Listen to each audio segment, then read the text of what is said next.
आज के सत्संग का जो विषय है वो है ज्योतिष में यूरेनस ग्रह, प्रजापति ग्रह भारतीय समय से कहते हैं। और इस विषय पर मेरे अनेक ज्योतिषी शिष्य हैं और उन्होंने उनकी खोजें रहीं और उन्होंने कहा गुरुदेव आप जो है योगी रहे हो, इस विषय पर आप जो है कुछ विषय पर लिखें, क्योंकि ये इस विषय पर बहुत कम है, लिखें भी और बताएं भी।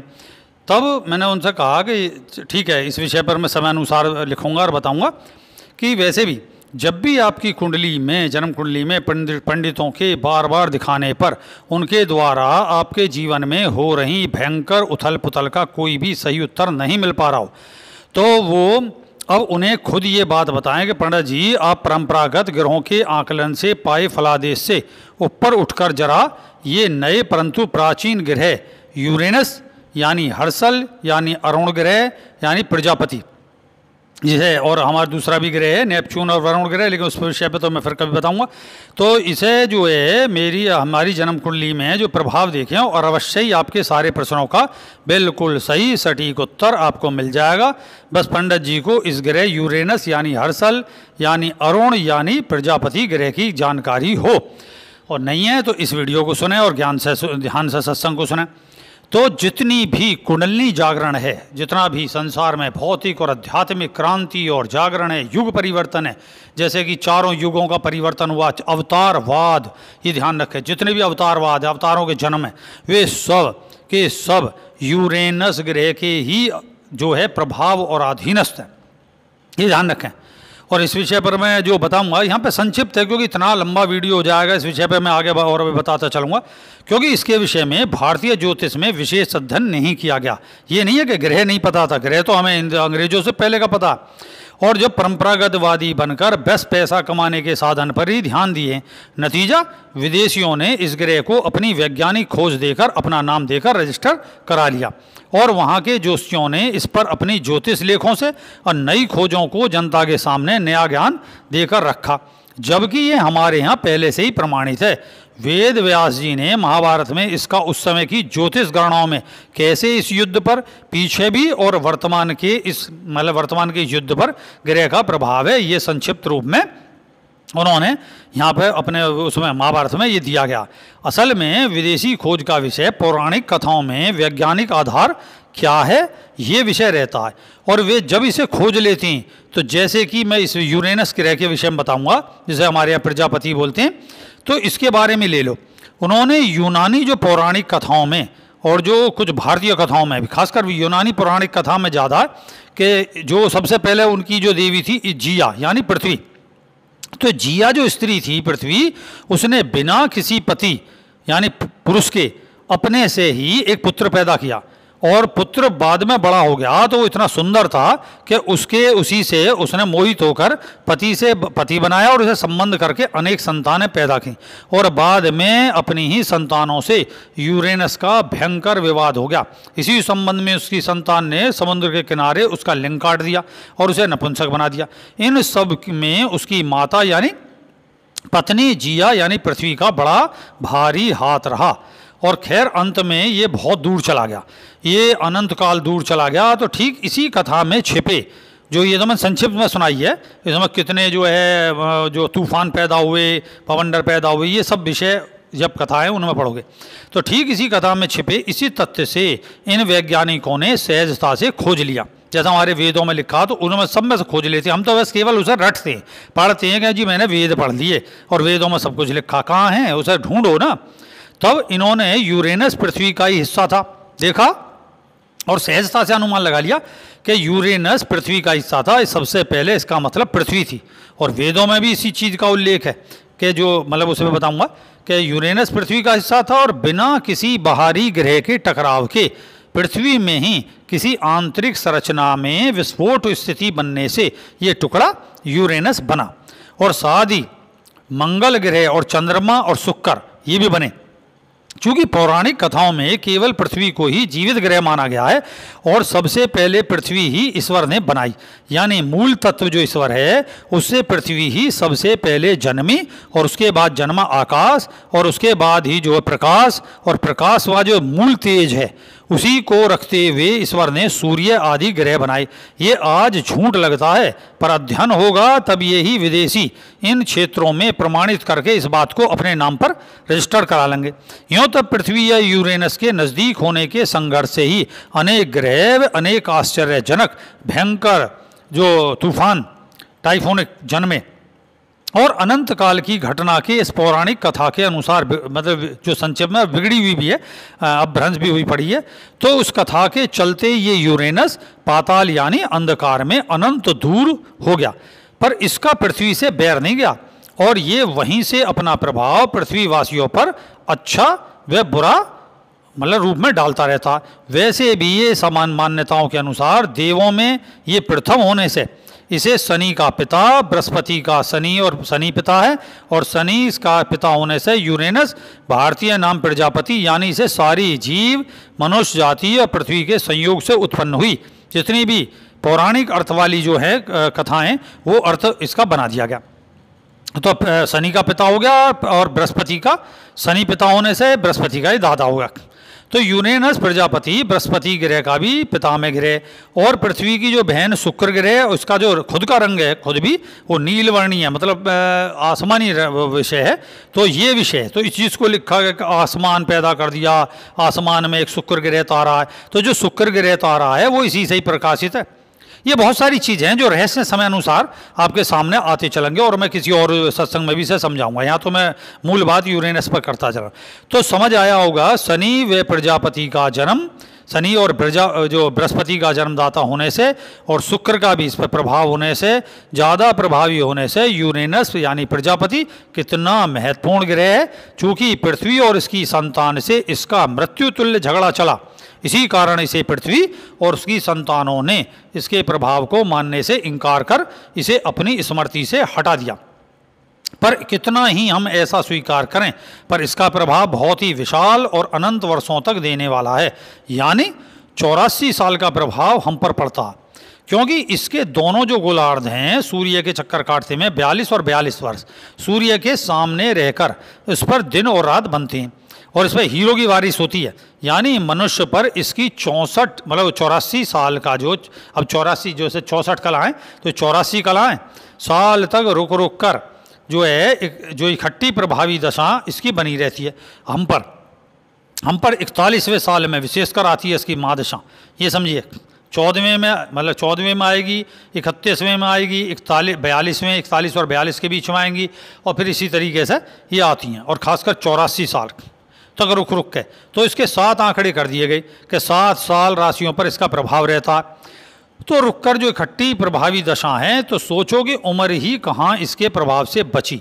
और वैसे ही इसके पौराणिक कथाओं के अनुसार इसके संतान रूपी 27 चंद्रमा हैं जो हमारे पौराणिक कथाओं में, और जिनमें वैज्ञानिक अभी इसे 18 ही खोज पाएँ। ये और देखो, जबकि हमारे यहाँ पहले से लिख दिया 27 है। तो 27 कला हैं जो चंद्रमा की कला हैं वो इसकी हैं, और इसका अमावस से कनेक्शन है, ये मैं आगे बताऊंगा। अमावस की जो 27 और जो छिपी हुई कलाएं वो जो है पूर्णमासी में प्रकट होती हैं। तो ये विषय पर असल में जब हम परंपरावादी और रूढ़िवादी बनकर अपनी बुद्धि को कुंद करके केवल जो है वही देखते और सोचते हैं, उसी से खाते कमाते और जीवन जीते, तो ज्ञान भी अंधकार में चला जाता है। यूँ पृथ्वी ही मुख्य अनंत विशाल ग्रह रही है, इसी के टुकड़े होते चले गए। मूल तत्व यानी ईश्वर ने पृथ्वी की ही रक्षा को अपने तेज नामक तत्व से सूर्य बनाया, और जो ये जितना भी गायत्री और ये सब मंत्र हैं कि सविता सावित्री और जो सविता सावित्री और ये सब जो त्रिशक्तियाँ हैं, ये सब का इनका जो विषय दिया, और सविता और सावित्री और सवितु जो इस सब तरह जो है, भृगो जो है इस समय उसका जो बीज मंत्र है, ये सब यहाँ दिया। तो थोड़ा सा ऐसा मेरा ध्यान अभी भक्त के आने से बट गया। तो इसके तेज नामक प्राण पोषक जो तत्व की वृद्धि कर पोषण हेतु ये विशाल सूर्य दिया गया, ये तेज से प्रकाशित है।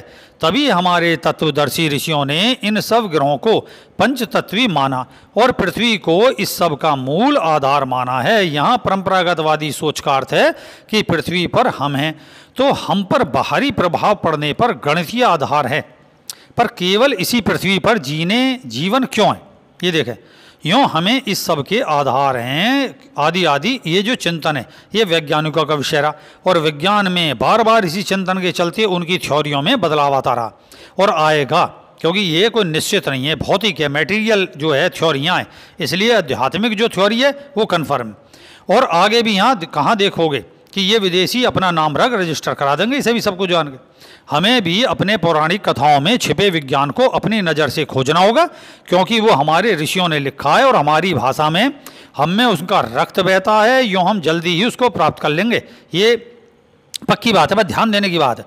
तो आओ मेरे इतने साल की भक्त मंडली में आए इस संबंधित अनगिनत प्रश्नों से, और उस यूरेनस का जो प्रभाव क्या रहा है वो संक्षिप्त में आपको यहाँ बताता हूँ।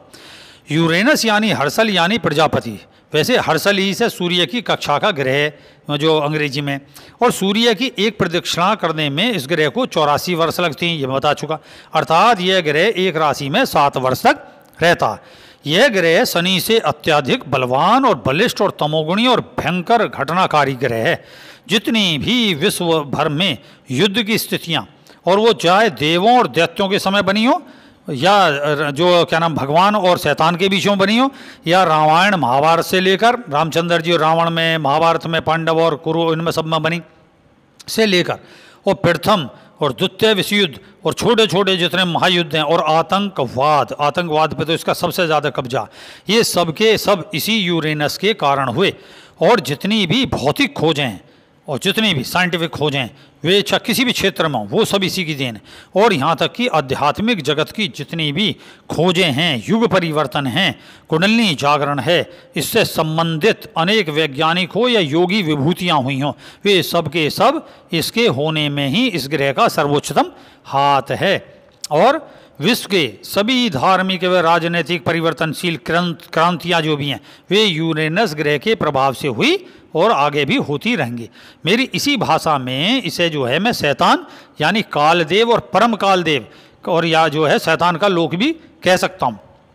और शैतान का जन्म जब भी पृथ्वी पर ही होगा, यूँ वैसे हो चुका है, मैं पीछे बता चुका हूँ इस विषय को, जल्दी उसका प्रभाव फिर दिखेगा। और इस विषय में एक मेरा ध्यान का स्वप्न याद आ जाता है मुझे, उस विषय पे फिर आगे विस्तार से बताऊंगा कि जो है एक कीटाणु को मैंने कीटाणु रूपी आकाश से गिरता हुआ देखा, बहुत साल हो गए ध्यान में, और उसने तमाम विनाश खड़ा कर दिया। तो जब मैंने इसी विषय पर ध्यान करा था कि ये जो है प्रभाव कहाँ से आ रहा, तो ये अंधकार में से आया। अंधकार में एक लोक दिखाई दिया, एक ग्रह दिखाई दिया, उस पर से आता हुआ दिखाई दिया। और फिर इसकी जो है उपाय था जो नीली स्याही ढूंढी गई, और वो जैसे उस कीटाणु पर गिरा गया वो मरता चला गया। तो जितनी भी देखिए संसार में कैंसर की बीमारी, डायबिटीज की बीमारी, जो भी असाध्य बीमारी हैं, वे सबका नियंत्रण इसी का है और उन्हीं का प्रभाव इसी का, ये मानो। इस पर और आगे बताऊंगा मैं कि जितनी भी पृथ्वी पर और जिसका भी प्रभाव है, जैसे जिन्न, जिन्नात, बेताल, शमशान साधना, घोर साधना, चमत्कारिक शक्तियाँ, तांत्रिक, अघोरी, सिद्ध व उनसे संबंधित सिद्धियाँ, वे जो रात्रि की जितनी भी सिद्धियाँ वे इसी ग्रह के प्रभाव से होती हैं और उनमें सिद्धता आती है। यूँ जितने भी जादूगर हैं वो सारे इसी से कनेक्टेड हैं। यूँ सभी अकस्मातिक घटनाएं और रोग उत्पादक विलक्षण जो प्रकृति का संयोग देने वाला और स्थान परिवर्तन कराने पर लाभ और हानि देने वाला ये जो चमत्कारिक ग्रह, एकदम परिवर्तनशील, राजा को रंग, रंग को राजा, तो इसे शनि वगैरह को बताया जाता, लेकिन शनि इसी का बेटा है और बृहस्पति भी इसी का, उससे आगे चलकर। तो सोचो कि जो बृहस्पति और शनि के अंदर जो गुण हैं वो इसके अंदर है। बृहस्पति, शनि और शुक्र, इन तीनों के जो गुण हैं मूल में, वो जो है यूरेनस के गुण हैं, ये ध्यान रखो। तो समझो कि जो शनि और बृहस्पति और मतलब जो है आपका शुक्र, जो भी ग्रह ये फल देता, उसका सर्वोच्चतम, उसका प्रभावी फल यूरेनस का होता। तो आगे रिसर्च करेंगे इस विषय पे, तो करते चलेंगे और मैं बताता चलूँगा, मैंने बहुत वो करी है इस पर। तो स्थान परिवर्तन से जो लाभ है, मोटर, रेलवे, तार, खासकर बिजली और जितना भी इलेक्ट्रॉनिक जगत है, टेलीफोन और जितना भी यंत्र है, यंत्र का जितना भी निर्माण है और उस पर शोध हैं, और जितना भी हवाई जहाज, हेलीकॉप्टर, ये जितने भी उड़ने वाली चीज़ें, यंत्र हैं, और ख़ासकर जितने भी ये जो आपके रॉकेट हैं, जब विदेश दूर तक जा रहे हैं, अन्य ग्रह पर जा रहे हैं, ये सारे रॉकेट वगैरह, तो ये सब यूरेनस का ही परिणाम है कि वो अब अपनी ओर खींचेगा, पृथ्वी को नष्ट करेगा। और वैसे पृथ्वी नष्ट नहीं होने वाली, लेकिन ये पृथ्वी से सारी ऊर्जा खींचता है, ये ध्यान रखो, ऊपर की ओर खींचेगा, ये ऊपर की ओर जितना भी खींचता है, सूर्य नहीं है, ये तो सब कहने की बात है, बहुत सी इस पर विषय पर और बताऊंगा। तो जितना भी प्रयोगशाला और जितने भी ये जो कीटाणु ये हैं, जितने भी कीटाणु प्रकार के ये सब इसी के, समझे, जो अदृश्य कीटाणु होते हैं। और खासकर परस्पर प्रेम, प्रेम की सफलता, विफलता और डिवाइन लव, ये सब इसी का है। विवाह में बांधा, विवाह में देरी, विवाह का जो तलाक, इस ग्रह का कारक ग्रह है ये। इस ग्रह की राशि जो है वो कुंभ है, कुंभ राशि का है। इसका आश्चर्य यह नहीं है कि शनि कुंभ का स्वामी नहीं है, लेकिन शनि इसी का बेटा होने पर और शनि पृथ्वी के उस अपेक्षा यूरेनस के पास होने के कारण ये शनि को ही हम दिखाई देने के कारण इसका कुंभ राशि का स्वामी माना गया, लेकिन स्वामी यूरेनस है और इसका जो है प्रतिनिधि है शनिदेव। तो वैसे भी जो वृष और तुला राशि का भी स्वामी जो है वो शुक्र है, तब भी इसी का प्रभाव है, तुम देखोगे वृष पर भी और तुला पर भी, जो कि मैंने बता चुका। शुक्र का जो प्रभाव है, राहु का भी जो प्रभाव है, वृष का, राहु शुक्र वृष का स्वामी है। और इसी प्रकार कुंभ राशि में यूरेनस और कुंभ राशि का मतलब जो है ये तुला वृष जो है और आपका ये जो विषय है, इस पर भी जो है यूरेनस का जबरदस्त प्रभाव रहता, हर्षल ग्रह का, प्रजापति का। इसे तो इसे स्वग्रह ही माना गया है। कुंभ राशि में, तुला राशि में, वृष राशि में इसके प्रभाव को स्वग्रह ही की भांति माना गया है, माना जाता है और माना जाएगा। यह दाम्पत्य का प्रमुख गुप्त संबंधों का कारक ग्रह। इस पुरुष की और जिस स्त्री की कुंडली में चंद्रमा हर्षल से युक्त हो और उसकी मतलब उस स्त्री की कुंडली में सूर्य ग्रह हर्षल से युक्त हो, तो ऐसे पुरुष या स्त्री को दाम्पत्य सुख बिल्कुल नहीं मिलता। इसे ग्रस सुख भंग बोलते हैं। और जो है प्रेम तो इसे खूब प्रगाढ़ होगा, लेकिन अंत में विफलता, शायर बन जाएगा वो, क्योंकि शायरी बौद्धिक उस पर वो दे देगा, टूटा हुआ दिल का शायर बन जाएगा, पियक्कड़ू हो जाएगा, या और मतलब जो है या सन्यासी हो जाएगा। और जितना भी डिवाइन से कनेक्शन है, यहाँ से छोड़ के संसारिक स्त्री या संसारिक पुरुष से ब्रह्मचारी बन जाएगा, कथित ब्रह्मचारी है इसमें वह, लेकिन उच्चता की भी बात है। इसके अतिरिक्त पाँचवें में जो है ये सब जो है विषय को लेकर, और खासकर पाँचवें जो भाव में संतान के योग को नष्ट करता है। शिष्यों से संबंध बदले के रहते हैं, प्रेम भंग, भयंकर पेट के जितने भी कैंसर हैं पेट से संबंधित और मस्तिष्क से संबंधित, वो कैंसर और रीढ़ में जो रीढ़ के कैंसर हैं वो सारे के सारे रोग यूरेनस देता। यूँ सातवें स्थान में हर्षल जहाँ यूरेनस होता है, अनेक विपरीत लिंगियों से विवाह से पहले भी और विवाह के बाद भी संबंध रहते हैं, चूँकि ये चित्तवृत्ति को भोगी बनाकर चंचल बनाता। तो हर्षल ग्रह मिथुन, तुला और कुंभ राशि में अत्यंत बलवान माना जाता है और वहाँ पर ये बड़ा मतलब प्रलंकारी परिणाम देता है, ये समझिए, चमत्कारी बना देता। रंग जो जैसे राजा रंग के घर में पैदा होकर सम्राट बना देता, और अगर सम्राट हो तो ये अंत में नीचे भी डाल देता। यहाँ ये सभी ग्रहों से बलवान और विश्व प्रसिद्धि कीर्ति वाला सर्वश्रेष्ठ जितने भी या राजयोग हैं उनमें सर्वश्रेष्ठ राजयोग हर्षल अर्थात यूरेनस और ये प्रजापति देता। यूँ मेष राशि में ये जीवन को विध्वंस कराकर सदा दुख देता है, और वृष राशि में ये भोगी बनाकर भोगों से जितने भी उत्पन्न रोग हैं और भौतिक असफलता के अत्यंत घातक फल देता। जन्म कुंडली में 12 भावों में इसका क्या फल है अब मैं यहाँ बताता हूँ। ये मैंने बता चुका।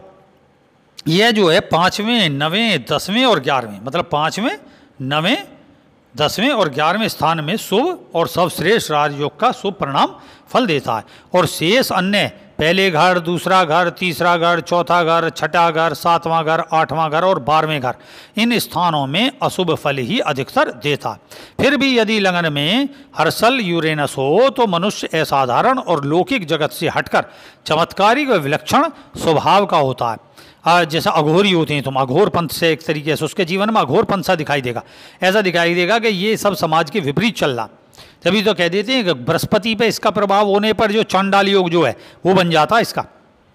और साथ ही ये वहीं यहाँ मिथुन राशि और तुला राशि और कुंभ राशि का हो तो अति तीक्ष्ण बुद्धि, खोजी, जो अन्वेषक करने वाला बनाता है, जासूस जितना भी है मतलब उस बुद्धि का बनाता है, बहुत कुटिल बुद्धि का, जैसे चाणक्य था। जैसे चाणक्य को इसका जो है उस काल में प्रतिनिधि मानो, सुकरात, ये सब जितने भी वो माने गए जो प्लूटो वगैरह ये सब। और जैसे जो है समझिए कि जिन जिन उन्होंने मतलब योगियों ने अपने शिष्यों को जो है राजा बनाया, उन सब पर इसका ही मुख्य प्रभाव देखने में आएगा। तो भाई ये जो है द्वितीय भाव में अब आ गया, तो ये कुटुंब से और व्यक्तिगत पारिवारिक सुख भंग करता है, ये समझिए। और साथ ही द्रव्य हानि बड़ी भारी और आंख व उल्टे मस्तिष्क में ऐसा द्रोह कराता है। तृतीय भाव में व्यक्तिगत पराक्रम से सभी उन्नतियां मिलेंगी। बड़े भाई का सुख मतलब भ्राता जो सुख है, अधिकतर स्थानांतरण बहुत होते हैं। और यांत्रिक विज्ञान से शिक्षा, जितने भी यंत्र विज्ञान से शिक्षा लाभ इसे मिलता है। वाहन से यात्राएं बहुत होंगी, वे सुदूर निवास स्थान का प्रवास का योग बनता है। यदि जो है यूरेनस हर्षल चतुर्थ भाव में होता है तो अपने अच्छे व्यवहार के चलते अंत में अपने ही मित्रों को एकदम से उग्रता आने पर कहे अपशब्दों से शत्रुओं की संख्या बढ़ाता है, ये जानने का। और जीवन के उत्तरार्ध में शिक्षा के काल में और पारिवारिक व्यवसाय में द्रव्य हानि उठाता है, जो पारिवारिक व्यवसाय और पैतृक भूमि अगर उसे मिली हुई है तो उस संबंधित विकट कलह और अग्निकांड और वाहन दुर्घटना से चोट और कष्ट और अकस्मात मृत्यु देता। पंचम भाव में ये स्त्री में जो गर्भबंधन और गुरु का जो है शिक्षा जो चुरा लेना, जैसे जितने उसके हुए तुम्हारा परशुराम भगवान के, एक है परशुराम भगवान पे इसका बड़ा प्रभाव रहा यूरेनस का। तो उनके जितने शिष्य थे सारे के सारे झूठ प्रपंच से विद्या सीखी, और उस सीखने के उपरांत में क्या हुआ, सब खिलाफ हो गए। और आखिर में परशुराम भगवान चुप पे बैठ के एक कोने में जो है महान पर्वत पर जो है आपका महेंद्र पर्वत पर जाकर तपस्यारत हो गए। तो ये सब इनका हाल हुआ। तो असफलता पर कितनी संतति सुख देगा, ये जो है आपके जितने भी पंचम भाव में गर्भाधान, कृत्रिम गर्भाधान कराओगे तो सुख में असफलता देगा, और कई बार संतति सुख भी दे देता है बहुत बार के प्रियतन पर, जब बहुत बार प्रियतन करोगे, खासकर जो कृत्रिम गर्भाधान से। और छठे भाव में ये नंसाल में जितना भी मामा का पक्ष है, नाना का पक्ष है, उसमें सुख का अभाव देगा, वहाँ से आपको हानि मिलेगी। नंसाल कमज़ोर हो जाएगी, दरिद्र हो जाएगी, पीठ पीछे के जितने भी आपके अंदर रोग होंगे रीढ़ में, तो रीढ़ के रोग खड़े हो जाएंगे छठे भाव से।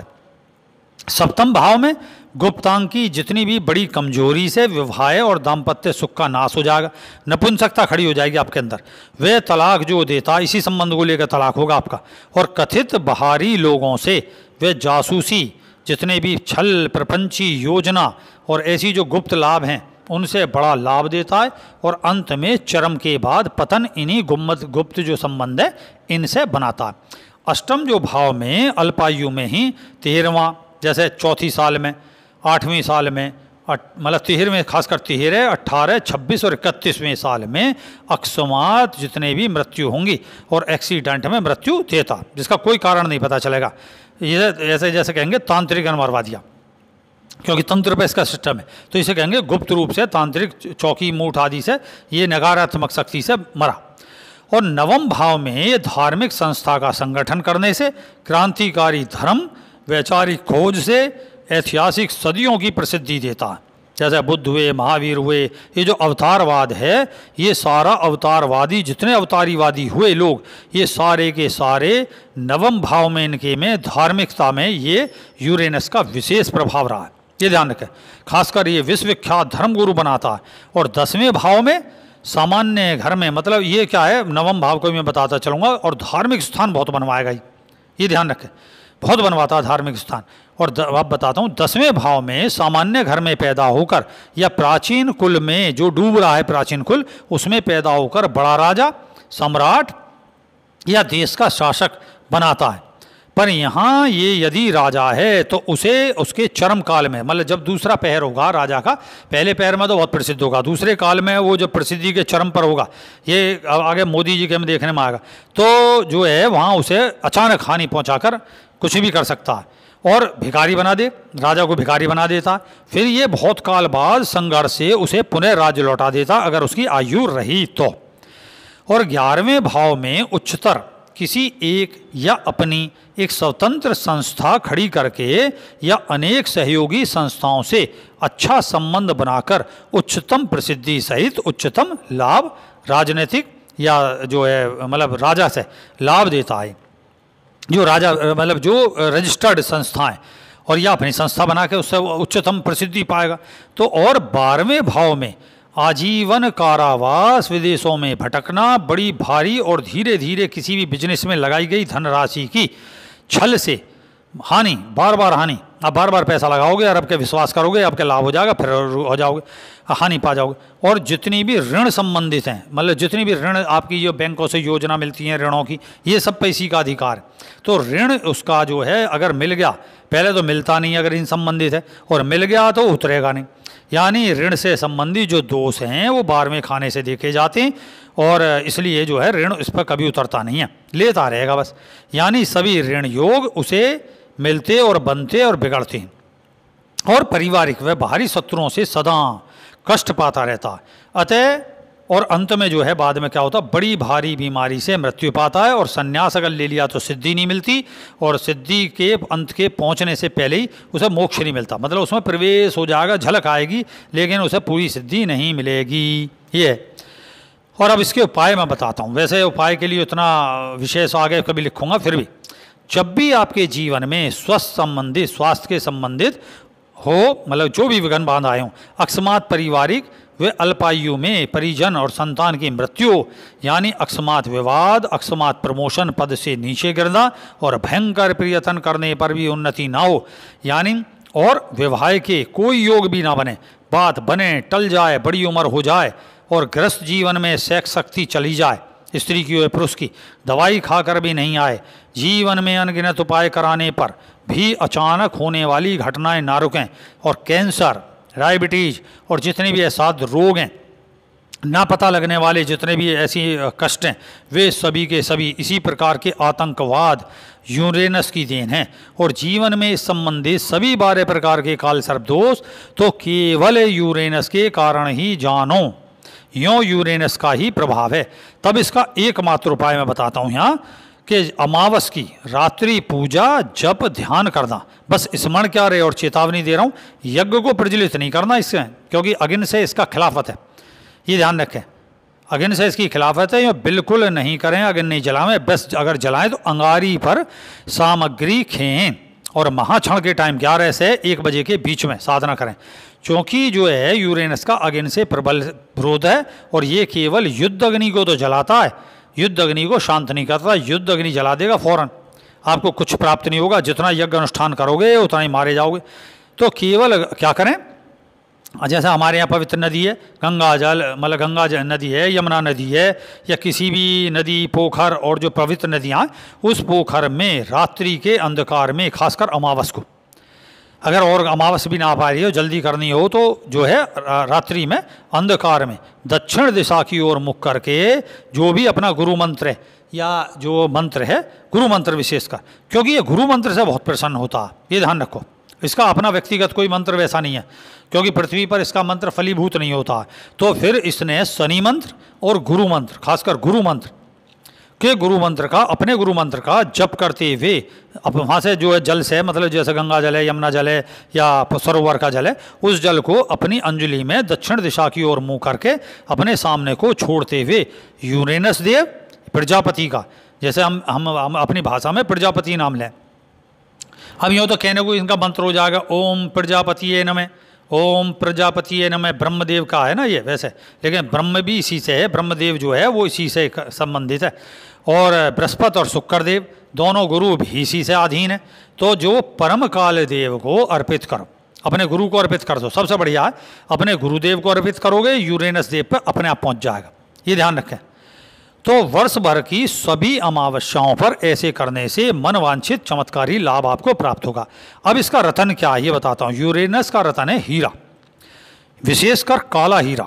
काला हीरा जो है वो सर्वोत्तम रतन है, और चमत्कारिक रतन इसके लिए सिद्ध होगा। इसे चांदी में जड़वाकर शनिवार को अंधकार में प्रातः या अंधकार होने पर, गहरी शाम को होने पर पहने, और अमावस की रात्रि में अगर धारण करें तो बहुत उत्तम। इसके जो उपरतन है वो नीलम नहीं है, बल्कि नीली और फ्रोजा है, नीली, कटेला और फ्रोजा, ये इसके उपरतन है।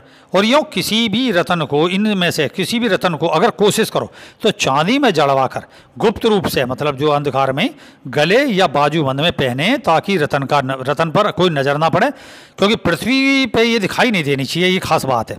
मतलब बाहर नहीं दिखाई दे इसकी प्रकृति में, और ये अपने आप अपना जो प्रभाव है गुप्त रूप से आपको मतलब फल देगा और अपार फल देगा। आपका पहना हुआ रतन गुप्त रहना चाहिए। अब इसका दान क्या है?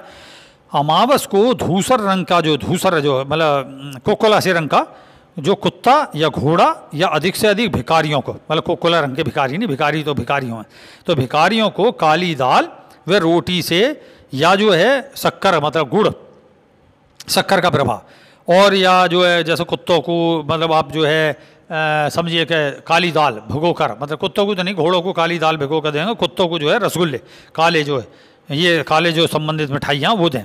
और भिखारियों को जो भी फिर कुछ भी बने, अगर आप पे कुछ भी बस की नहीं है तो जो भी भोजन कराओ, शाम के पहर में कराओ या प्रातः पहर में, तो धूसर रंग का कंबल बांटें और वस्त्र दान करें। काले रंग की गाय की सेवा करें।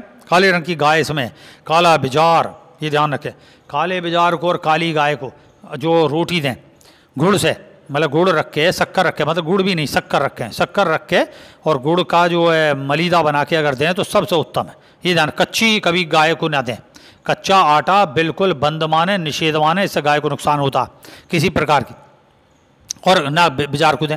तो बिजार क्योंकि शनिदेव का भी सवारी है, और गाय तो गाय माता तो किसी की सवारी नहीं है, लेकिन काले रंग की जो गाय है उसको आप मिठाई या प्रसाद कुछ भी दें, ये उतार का नहीं दें, ये ध्यान रखें, उतारा नहीं दें, मतलब सादा दें। तो और शनि मंदिर पर खासकर अमावस के दिन प्रातः और शाम के 8 बजे, प्रातः तो मतलब समझिए 4 बजे से 6 बजे के बीच में, खासकर 5 बजे के आसपास, बस अमावस के दिन में प्रातः जो है शनिदेव मंदिर पर प्रातः 5 बजे, और शनिवार की शाम को अमावस को 8 बजे, और खासकर 9 बजे तक, बस ज़्यादा 9 बजे के बाद नहीं, काले तिल का तेल या सरसों का तेल चढ़ाएं। और ध्यान रहें कि ऐसा भी तेल आदि का दीपक वहाँ नहीं जलाएं और ना ही पीपल पर जलाना है, ये ध्यान रखें। तो क्योंकि ना शनिदेव स्वीकार करेंगे, क्योंकि ये तो उनके पिता और जो उनके दादा हैं, और ना ही बृहस्पति और ना ही शुक्र, तो अब फिर रही कौन गया, और राहु भी नहीं करेगा, और केतु तो जो है इनके पूंछ है एक तरीके से। तो शनि ग्रह के जनक होने पर बृहस्पति, गुरु और शनि और शुक्र और ये सब पर प्रभाव होने के, तो भक्तों मैंने बता दिया, मंत्र केवल अपने गुरु का जपो, गुरु का मंत्र जपना इन्हें अति प्रिय और प्रसन्नता देकर अक्षुण वरदान देने वाला बनाता है। और तपस्या के लिए ध्यान रखें, जितने भी क्रिया योग हैं, क्रिया योग के अभ्यास हैं, जैसे मेरी बनाई हुई रेही क्रिया, इसका तो गजब है, इसका तो जवाब ही नहीं है। तो ये उसमें क्रांतिकारी ऊर्जा यानी कुंडलिनी शक्ति के अधिष्ठाता देव यूरेनस की फलित होने वाली ऊर्जा आपको रात्रि के, खासकर अगर रात्रि के महाक्षण यानी 11 से 1 बजे के बीच में रेही क्रिया योग करो या कोई सा भी क्रिया योग करो, अभ्यास के फल से चरम पर पहुंचा देगा। और अब इसी के साथ मैं आपसे अगले सत्संग के लिए आशीर्वाद देता हुआ नमो नारायण करता हूँ। जय सत्यम सिद्धाय नमः।